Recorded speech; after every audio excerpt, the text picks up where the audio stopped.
Hello ചങ്ങായിമാരെ, വയനാടാണുള്ളത്. Wayanad കൽപ്പറ്റയിലെ കിക്കിൻ്റെ distribution സെൻറ്ററിൽ വന്നാണ്. ഇവിടെ വന്ന സമയത്ത് ഞങ്ങൾക്കൊരു വോയിസ് വന്നു. ആ വോയിസ് വല്ലാതെ വിഷമമുണ്ടാക്കി. ആ വോയിസ് എന്താണെന്നുള്ളത് നിങ്ങളൊന്ന് ആദ്യം കേട്ട് നോക്കി. എൻ്റെ കൂടെ നമ്മുടെ ഷിയാസ്ക ഉണ്ട്, ജിബിനാസ് ഉണ്ട്, നമ്മുടെ ഷാനു ഉണ്ട്. ഷാനു ഉള്ളിലുള്ള ഷിയാസ്ഖാൻ്റെ ബ്രദർ ഇല്യാസ്, ഇല്യാസ് ബ്രോ ഒക്കെ ഉണ്ട്. അപ്പോൾ ആദ്യം തൊട്ട് ഉണ്ട്. ഞങ്ങൾ കുന്നംപെട്ടെന്നാണ്. ഞങ്ങൾക്ക് ചോദിക്കാൻ പാടില്ല, ഞാൻ ചോദിക്കാം. അതിനേക്കാളും വലിയ ദുരിതമല്ല ഇപ്പൊ കഴിഞ്ഞത്. ഞങ്ങൾക്ക് വെച്ചുണ്ടാക്കി തിന്നാൻ സൈജിയും സാധനങ്ങളും കിടക്കാനും പുറക്കാനും ഒന്നുമില്ല, ഡ്രസ്സുകളൊക്കെ ഇല്ല. ചോദിക്കാതെ നിന്ന ഇത്രയും ദിവസം ഞങ്ങൾ അവിടുത്തെ ദുരിതം കണ്ടിട്ട് ഞങ്ങൾക്ക് ചോദിക്കാൻ തോന്നുന്നില്ല. പിന്നെ ഞങ്ങൾക്ക് മാത്രം ഞങ്ങൾ അയലൊക്കെ കിടന്ന് കഷ്ടപ്പെടുകയാണ്. ഗർഭിണികളുണ്ട്, സുഖമില്ലാത്തവരുണ്ട്. അപ്പൊ അതുകൊണ്ടൊക്കെ കാണുമ്പോൾ ക്യാൻസർ രോഗികളുണ്ട്, ഒക്കെ കാണുമ്പോൾ ഭയങ്കര വിഷമം. അപ്പൊ നമ്മളൊരാളെ കാര്യം നമ്മൾ പറയാതെ നിന്ന് മറ്റുള്ളവരത് പറയാതെ നിന്നാൽ ശരിയാവില്ലല്ലോ. അപ്പൊ എല്ലാവരും കൂടി പറയുകയാണ്. ഇവിടെ 10-30 പേര അങ്ങനെ വെള്ളം കയറിയിട്ട് രാത്രി അർദ്ധരാത്രിയല്ലേ, അരി ഞങ്ങൾക്ക് എന്തെങ്കിലും എടുത്തു വെക്കായിരുന്നു. രാത്രി ആയതുകൊണ്ട് ഒന്നും എടുത്തു വെക്കാൻ നിവർത്തിയില്ലല്ലോ. ഉറക്കത്ത് പെട്ടുപോയില്ലേ, 2 മണിക്കല്ലേ ഈ വെള്ളം വരുന്നത്. ആ ഉറക്കത്തുനിന്ന് എണീച്ച് ഓടുക എന്നല്ല, നിവർത്തിയില്ലല്ലോ. അപ്പൊ തൊണ്ണൂപ്പായം കുറെ സാധനങ്ങളും ഒക്കെ നഷ്ടപ്പെട്ടിരുന്നു. അപ്പൊ നിങ്ങൾക്കൊണ്ട് കയ്യിൽ എന്താ വെച്ചാൽ നിങ്ങൾ ചെയ്തു തരിക, അത്രേ പറയാനുള്ളൂ. ഇതേ അവസ്ഥയിലുള്ള ഒരുപാട് കുടുംബങ്ങൾ, ഒരുപാട് സ്ഥലങ്ങൾ ഇവിടെയുണ്ട്. നമ്മളെന്താണെന്ന് വെച്ച് കഴിഞ്ഞാൽ, ഈ ഒരു ക്യാമ്പുകളിൽ കണ്ടമാനം സാധനങ്ങൾ കെട്ടിക്കിടക്കുകയാണെങ്കിലും ഇതുപോലെ വെള്ളം മുങ്ങിയിട്ടും അതേപോലെ തന്നെ വരാൻ വഴിയില്ലാതെയും ബ്ലോക്കായി കിടക്കുന്ന ഒരുപാട് സ്ഥലങ്ങളുണ്ട്. ഇതുപോലുള്ള മെസ്സേജുകൾ നമുക്ക് ഒരുപാട് വരുന്നുണ്ട്. തീർച്ചയായും അവരെന്താന്ന് പറഞ്ഞത് വെച്ചാൽ, വോയിസ് ക്ലിയർ ആയിട്ടില്ലെങ്കിൽ പറയാ. അവരെന്താ പറയുന്നത് വെച്ച് കഴിഞ്ഞാൽ, അവരുടെ സ്ഥലങ്ങൾ കംപ്ലീറ്റ് വെള്ളത്തിൽ മുങ്ങിക്കിടക്കാണ്. ഒരു സാധനം ഒന്നും അവരുടെ കയ്യിലില്ല. ഞങ്ങൾക്ക് വെച്ച് തിന്നാൻ വേണ്ടി കുറച്ച് അരി എന്തെങ്കിലും കൊണ്ടുതരുമോ എന്ന് അവർ റിക്വസ്റ്റ് ചെയ്യാണ്. അപ്പോൾ എന്താ വെച്ചാൽ, നമ്മൾ ഇവിടുന്ന് കിറ്റുകളാക്കിയിട്ട് നമ്മളുടെ ഏകദേശം 12ഓളം ഓഫ് റോഡ് വണ്ടികളും ബൈക്കിലായിട്ടും എല്ലാം ആയിട്ട് പലവിടക്കും സാധനങ്ങൾ കൊണ്ടുപോയി കൊടുത്തുകൊണ്ടിരിക്കുന്നുണ്ട്. ഇപ്പം നമ്മളുടെ കുറച്ച് സഹോദരന്മാർ ഇതുപോലെയുള്ള വോയിസ് വന്നിട്ടും ഇതുപോലെ ഒറ്റപ്പെട്ട് കിടക്കുന്നവരും ഇതുപോലെ ഭക്ഷണ സാധനങ്ങൾ ആവശ്യമായിട്ട് ഇടങ്ങേറാവണവർ, അതുപോലെ തന്നെ രക്ഷാപ്രവർത്തനത്തിന് ഇറങ്ങിയിട്ടുള്ള ഒരുപാട് സഹോദരന്മാരുണ്ട്. അവരൊക്കെ കൂലിപ്പണിക്കാരും കാര്യങ്ങളൊക്കെയാണ്. അപ്പോൾ അവരുടെ വീടുകളൊക്കെ പട്ടിണിയിലാണ്. അപ്പോൾ അവരുടെ വീടുകളിലേക്കൊക്കെ ഭക്ഷണ പദാർത്ഥങ്ങൾ എത്തിച്ചു കൊണ്ടിരിക്കുകയാണ്. അതുപോലെ തന്നെ ക്യാമ്പുകൾ, ഏത് ക്യാമ്പിൽ ഇന്നിപ്പോൾ ഒരു ചൂരൽമലേൻ്റെ അടുത്തുള്ള ഒരു ക്യാമ്പിലേക്ക് സാധനങ്ങൾ കിട്ടില്ല എന്ന് പറഞ്ഞിട്ട് ഓഫ് റോഡാണ്, വണ്ടികൾ പോണില്ല. അവിടേക്ക് നമ്മുടെ ഏകദേശം 4-5 വണ്ടികൾ അങ്ങോട്ട് കയറിപ്പോയിട്ടുണ്ട് സാധനമായിട്ട്, ഇവിടെയുള്ള ഒരുപാട് ആൾക്കാർ. പിന്നെ ഇന്ന് നമ്മൾ എറണാകുളം കൊല്ലം ഭാഗത്ത് നിന്ന് വന്നിട്ടുള്ള നമ്മുടെ വണ്ടിയാണ്. ഈ വണ്ടിയിൽ നിന്ന് സാധനങ്ങളുമായിട്ട് ഞങ്ങൾ വന്നതാണ്. ഇത് ഇറക്കിക്കൊണ്ടിരിക്കുകയാണ്. ഇതേപോലെ തന്നെ അവിടെ വെച്ചിട്ട് ഈ സാധനങ്ങളൊക്കെ നമ്മൾ സോർട്ട് ചെയ്തിട്ട് ഡിസ്ട്രിബ്യൂഷൻ ചെയ്യാനുള്ള പരിപാടികളും കാര്യങ്ങളൊക്കെ ചെയ്തുകൊണ്ടിരിക്കുകയാണ്. അപ്പോൾ ഈ ഒരു ലൈവ് വന്നാൽ എന്താ വെച്ചാൽ, ഇതുപോലെ ഇടങ്ങാറാവുന്ന വയനാട്ടിലെ ഒരുപാട് സ്ഥലങ്ങളുണ്ട്, ഒരുപാട് ആളുകളുണ്ട്. അവരെയും കൂടി നമ്മൾ കാണേണ്ടതുണ്ട്. അപ്പോൾ ഇതാണ് ഇപ്പോഴത്തെ ആ വയനാടിൻ്റെ അവസ്ഥ എന്ന് പറഞ്ഞു കഴിഞ്ഞാൽ, ചില സ്ഥലങ്ങളിൽ ഒരുപാട് സാധനങ്ങൾ കുന്നുകൂടി കിടക്കണം, ചിലവിടെ കിട്ടാതെയും പോകുന്നു. അപ്പോൾ കിട്ടാത്ത ഭാഗങ്ങൾ എവിടെയെന്ന് കണ്ടറിഞ്ഞ് ആ ഭാഗങ്ങളിലേക്ക് നമ്മുടെ ആളുകൾ ചെന്ന് അവിടെയൊക്കെ സാധനങ്ങൾ എത്തിക്കേണ്ടത്. കിറ്റായിട്ടും അല്ലാതെയും മരുന്നും സാധനങ്ങളും വസ്ത്രങ്ങളും ഇല്ലാതെ ഇടങ്ങേറാവുന്ന ഒരുപാട് പേരുണ്ട്. അവരെ കണ്ടുപിടിച്ച് അവരുടെ കൈകളിലേക്ക് ഭദ്രമായി എത്തിക്കുകയാണ്. നിങ്ങൾ ഞങ്ങളെ വിശ്വസിച്ച് തന്ന സാധനങ്ങൾ അർഹതപ്പെട്ടവരിലേക്ക് ഞങ്ങൾ മാക്സിമം എത്തിച്ചുകൊണ്ടിരിക്കുന്നുണ്ട്. അപ്പോൾ നമ്മുടെ കൂടെയുള്ള ഷിയാസ്കയാണ്. ഇന്നലെ രാത്രി അവിടുന്ന് പോകുന്നതാണ്. ഷിയാസ്ക പറയും. ഇതേപോലെയാണ് എല്ലാവരും പറയുന്നുണ്ട്, ഇവിടെ ഒരുപാട് സാധനങ്ങളുണ്ട്, നിങ്ങൾ എന്തിനാ കൊണ്ടുപോകണമെന്ന്. ഇപ്പം ഇവിടെ വരുമ്പോഴാണ് ഇതിൻ്റെ കാര്യങ്ങളൊക്കെ അറിയണം.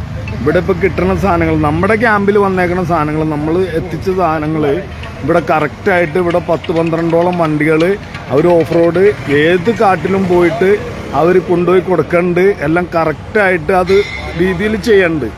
നമ്മളൊന്നും അനാവശ്യമായിട്ട് ഇതാക്കുന്നില്ല. കറക്റ്റായിട്ട് എത്തേണ്ട കരങ്ങളിൽ നമ്മൾ എത്തിക്കാറുണ്ട് ഇതിനകത്ത്. അതെ, അതായത് സംഭവം എന്ന് വെച്ചിട്ടുണ്ടെങ്കിൽ കണ്ടമാനം ഐറ്റംസുകൾ ഇവിടെ എത്തിയിട്ട് കുന്നുകൂടി കിടക്കുന്നുണ്ട് എന്നുള്ള വാർത്തകളൊക്കെ വരുന്നുണ്ട്. അത് സംഭവം അത് ശരി തന്നെയാണ്. പക്ഷെ അതെന്താ സംഭവിച്ചിട്ടുണ്ടെങ്കിൽ ഇത് ആളുകളിലേക്ക് എത്തിക്കണം.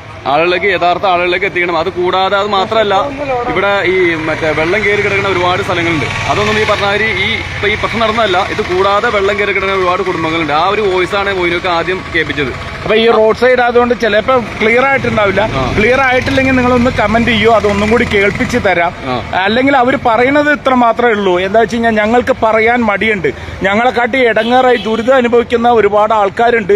ഈ സംഭവമൊക്കെ ഞങ്ങളുടെ അവിടേക്ക് ഇതിന്റെ വെള്ളങ്ങൾ കയറിയിട്ടുണ്ട്. അതേപോലെ തന്നെ ഞങ്ങളുടെ വഴിയെല്ലാം അടഞ്ഞിട്ടുണ്ട്. ഞങ്ങൾക്ക് ഇവിടെ ഭക്ഷണമല്ല. അതേപോലെ തന്നെ ഇവരൊക്കെ ഈ തോട്ടം തൊഴിലാളികളും ഒക്കെയാണ്. അപ്പൊ അവരുടെ അടുപ്പ് എരിയണമെന്നുണ്ടെങ്കിൽ അവര് വിശന്നുകൊണ്ടാണ് പറയണത്. കുറച്ച് അരി വെച്ച് തന്നെ ഏതോ പ്രായമായിട്ടുള്ള ഏതോ ഒരു ഉമ്മയോ അമ്മയോ ആരോ ആണ് പറയുന്നത്. ആരോ ആയിക്കോട്ടെ, ആരായാലും അവരുടെ വിശപ്പിനാണ് അവർ പറയുന്നത്. അങ്ങനെയുള്ളവിടേക്ക് ഞങ്ങൾ തേടിപ്പോണ്ട് അവരുടെ ലൊക്കേഷൻ അയച്ചു കഴിഞ്ഞാൽ അവിടേക്ക് എത്തിപ്പെടാൻ പറ്റാത്താണെങ്കിൽ നമ്മൾ വണ്ടിയിൽ ഓഫ് റോഡിൽ പോകുന്നുണ്ട്. ഓഫ് റോഡിനും പറ്റില്ലെങ്കിൽ നമ്മുടെ ആളുകൾ തലച്ചോമട് എടുത്തിട്ട് അവിടെ സാധനങ്ങൾ കൊടുത്തുകൊണ്ടിരിക്കുന്നുണ്ട്. അപ്പോൾ നമ്മൾ ഈ പറയണത് എന്തിനാ വെച്ച് കഴിഞ്ഞാൽ ഞങ്ങൾ അർഹതപ്പെട്ടവരിലേക്ക് എത്തിക്കാനുള്ള എല്ലാ ശ്രമവും നടത്തുന്നുണ്ട്. അപ്പോൾ ഇപ്പോൾ വന്നിട്ടുള്ളത് ഇതാ നമ്മുടെ ഈ വണ്ടിയാണ്. ഇതിപ്പോൾ നമ്മുടെ ഷിയാസ്കിൻ ടീമും കൂടി കൊണ്ടുവന്നുള്ളതാണ്. അന്ന് നേരെ നമ്മൾ ഇങ്ങോട്ടേക്ക് വന്നു. സാധനങ്ങൾ ഇവിടെ ഇറക്കിക്കൊണ്ടിരിക്കുന്നുണ്ട്. ഇതാണ് ഇവിടുത്തെ ടീമുകൾ. ഇവര് സാധനം ഇവിടുന്ന് ഇറക്കി അതേപോലെ തന്നെ കിറ്റാക്കല് ഇതുണ്ടോ.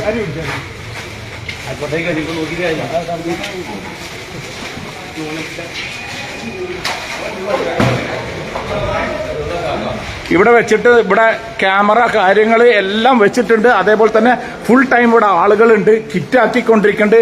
എത്തിക്കേണ്ടവിടെയൊക്കെ എത്തിച്ചുകൊണ്ടിരിക്കുന്നുണ്ട്. ഇതാ ഇവിടെ വന്ന സാധനങ്ങളുടെ എത്രയോ ഡബിൾ പോയി കഴിഞ്ഞു. എല്ലാം സോർട്ട് ഔട്ട് ചെയ്ത് വെച്ചിട്ടുണ്ട്. ഇതുപോലെ കിറ്റുകളാക്കിയിട്ട് അവരിലേക്ക് എത്തിക്കുന്നുണ്ട്. ഓരോ സാധനങ്ങളും സെപ്പറേറ്റ് വെക്കുന്നുണ്ട്.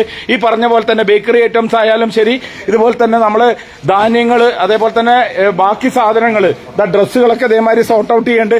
ആർക്ക് എവിടെയാണ് അത്യാവശ്യം പറയണ ആ സ്പോട്ടിൽ തന്നെ ബെഡ് കാര്യങ്ങൾ എല്ലാം ഉണ്ട്. ഇതവിടെ വൈഫൈ വെച്ച് ക്യാമറ വെച്ച് നിരീക്ഷിക്കേണ്ട. അത് കൂടാതെ 24 hours ഇവിടെ ആളുകളുണ്ട്. 24 hours നമ്മൾ സപ്ലൈ ചെയ്തുകൊണ്ടിരിക്കുന്നുണ്ട്.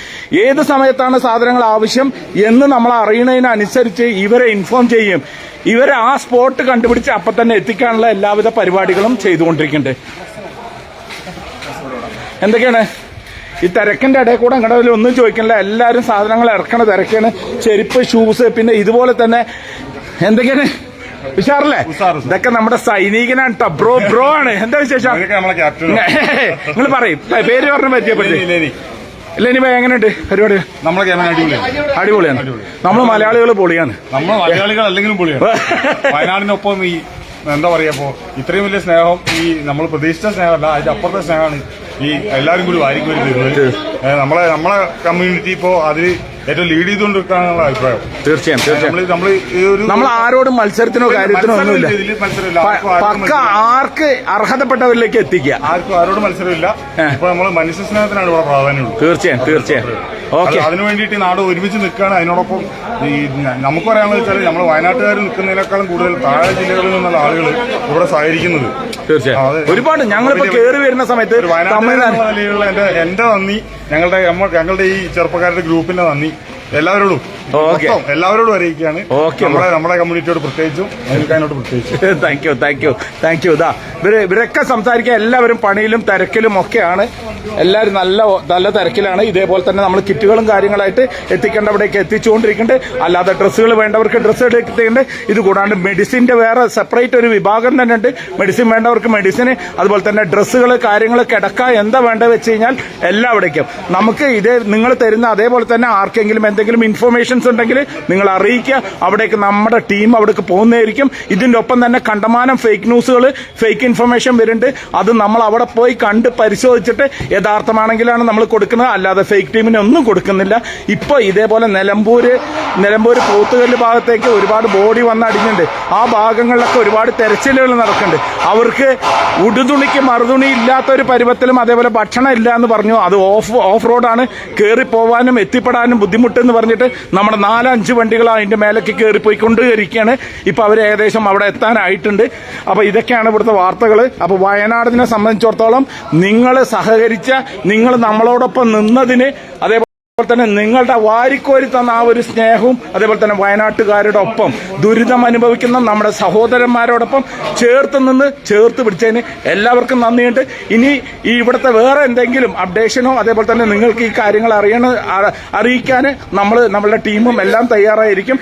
അപ്പൊ ഇതുപോലെ തന്നെ അത് അവിടെ നമ്മുടെ കോഴിക്കോട് നരിക്കുനിയിൽ നമ്മുടെ കാദർബായും സായി അങ്ങനെയുള്ള ഒരുപാട് കോഴിക്കോടിലെ ഒരുപാട് ഇൻഫ്ലുവൻസേഴ്സ് അവരവിടെ പണിയെടുത്തുകൊണ്ടിരിക്കുകയാണ്. ആ ഭാഗത്തുനിന്ന് ഇവിടുത്തെ ഈ ഒരു അവസ്ഥ കാണാനും അതേപോലെ തന്നെ ഇനിയും എന്തൊക്കെ വേണമെന്ന് അറിയാൻ വേണ്ടിയിട്ടാണ് ഞാൻ വന്ന് ഇവിടുത്തെ അവസ്ഥ എങ്ങനെയൊക്കെയാണ് ഈ പറഞ്ഞ മാതിരി തന്നെ നമ്മുടെ ക്യാമ്പുകളിൽ കെട്ടിക്കിടക്കുന്നത് ഇതുപോലെ അർഹതപ്പെട്ടവരിലേക്ക് എത്തിക്കണമെന്ന് വിനീതമായി അപേക്ഷിക്കുകയാണ്. അപ്പോൾ താങ്ക് യു.